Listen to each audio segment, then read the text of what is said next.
We begin with day 17 of the trial for Lindsay Clancy, the Massachusetts mom accused of killing her 3 children. The jury has been sent home for the day shortly after the defense called one of its final witnesses to the stand.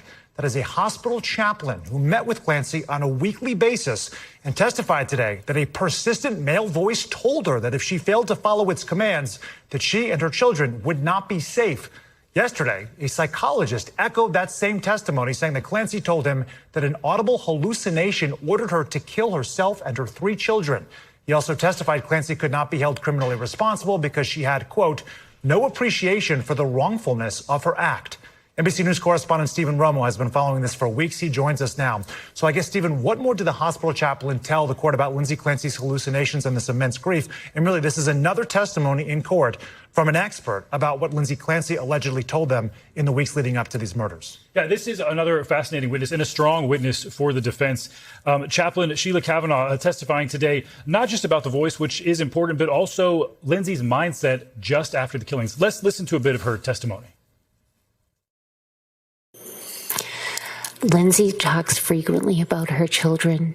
She loves them deeply. She carries immense grief.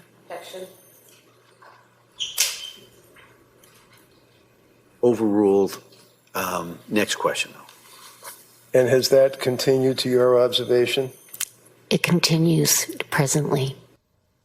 So you hear more about Lindsay's mindset, according to this chaplain, but also the timeline on that voice. Prosecutors are pushing back on this. They had a trooper testify saying that there was an idea that this idea of the voice was implanted by Dr. Paul Zeisel, the defense expert.